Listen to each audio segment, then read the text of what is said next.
Undead अनलक episode 9। इस episode में राउंड टेबल के सभी मेंबर अनडेड से लड़ने के लिए आ चुके थे और इसी के साथ यूनियन के सबसे पावरफुल फोर्सेस और सबसे ताकतवर इंसान के साथ जंग शुरू हो चुकी है, जिसके शुरुआत में ही उनका लीडर टॉप को सेन और फूको के साथ भाग जाने को कहता है, लेकिन उसी वक्त अनडेड उन पर हमला करता है, लेकिन वो बच निकलते हैं। वहीं दूसरी तरफ फूको टॉप का शुक्रिया अदा कर रही थी, लेकिन वो रुकने का नाम नहीं ले रहा था, जिसके साथ ही फूको चाह रही थी कि टॉप उसे वापस अनडेड के पास ले जाए ताकि वो एंडी को वापस ला सके, लेकिन टॉप उसके लिए मान नहीं रहा होता है। तभी फूको सेन से वो कार्ड मांगती है जो एंडी के सर में फिट था, लेकिन वो कार्ड देने से पहले उसे सेल्फ डिफेंस के लिए एक गन देता है और फिर फूको वो कार्ड लेकर अनडेड की तरफ बढ़ने लगती है, जिस वजह से टॉप को मजबूर होकर उसके साथ में जाना पड़ता है। जहाँ जाते हुए रास्ते में फूको को पता चलता है कि टॉप उससे भी छोटा है। वहीं दूसरी तरफ अनडेड उन सब से लड़ते हुए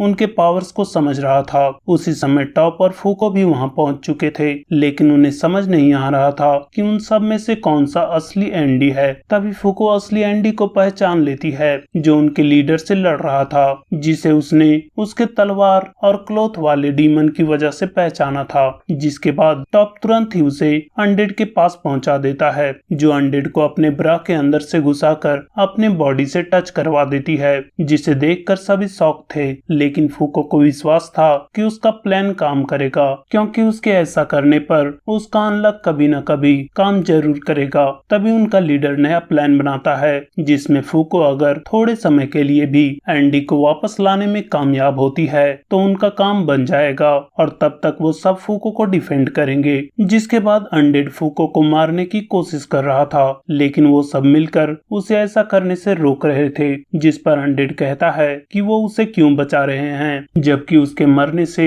2 सीट खाली होगा और वो उनसे भी अच्छे नेगेटर्स को ढूंढ कर ला सकेगा। लेकिन उनके लीडर का कहना था कि जिनके पास जस्टिस और एम्बिशन नहीं होता वो उनके किसी काम के नहीं, और फिर वो सब अनडेड से लड़ रहे होते हैं। और फूको एंडी को वापस लाने का तरीका सोच रही थी, क्योंकि उसने उसके साथ बहुत समय बिताया था और उसी ने उसे जीने का तरीका सिखाया था, इसलिए अब उसकी बारी है उसे बचाने की। तभी वो कुछ नोटिस करती है और उसके अस्कार पे फायर कर देती है, क्योंकि सारे कॉपी में से केवल उसी के पास वो अस्कार था जिसमें वो अपना अंगूठा घुसाकर एंडी से कनेक्ट करने की कोशिश करने लगती है। जिसके साथ ही वो उसे प्रॉमिस करती है कि अगर वो ऐसा करने में कामयाब होता है तो वो उसे सबसे बड़ा अनलक देगी। तभी एंडी वापस आ जाता है और उसे एक जोर का किस करता है, जिससे फूको का अनलक एक्टिवेट हो जाता है और फिर फूको वहां से शर्मा कर भागते हुए उन सबको वहां से निकल जाने को कहती है, क्योंकि उसका अनलक आने वाला है। लेकिन जब वो सब वहां से भाग रहे थे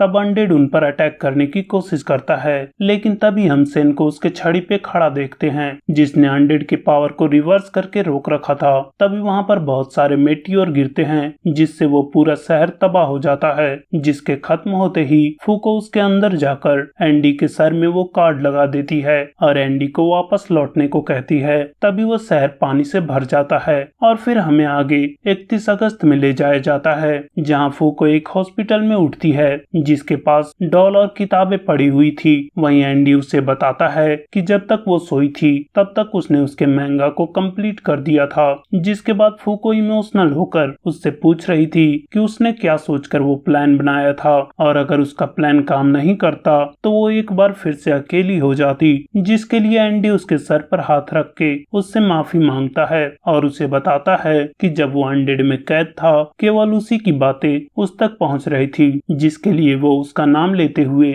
उसे थैंक यू कहता है, जो उसने पहली बार किया था, जिसे फूको दोहराने को कहती है, लेकिन वो उसे छोटी बच्ची बोलकर जाने लगता है। तभी वो उससे उस डॉल के बारे में पूछती है जिसे उस बॉल बॉय ने दिया था, और साथ में एंडी बताता है कि उन बच्चों ने उसके लिए मैसेज छोड़ा है जिसे उसने और सेन ने बचाया था। जिससे खुश होते हुए वो एंडी से पूछती है कि क्या उनके पास उनके टीचर की केवल बुरी यादें ही होगी, जिस पर एंडी उसे भरोसा दिलाता है कि उनके पास उसकी केवल अच्छी यादें होगी, क्योंकि वो वही है जिसने उससे शादी की थी। लेकिन तभी फूको का अनलक एक्टिवेट होता है और एंडी आग में लिपट जाता है। जिसके बाद वो दोनों राउंड टेबल के मीटिंग में होते हैं, जहाँ उन दोनों का पोजीशन उस क्लॉथ इंसिडेंट की वजह से चेंज हो गया था, जिसकी वजह से ND9 और फूको 10th पोजीशन पे चले गए थे। तभी उनका लीडर बुक एपोकलिप्स को शुरू करने को कहता है, जो उनके 6 क्वेस्ट के रिजल्ट को सुनाने वाला था। जिसके साथ ही ये एपिसोड खत्म होता है। तो मिलते हैं नेक्स्ट एपिसोड में।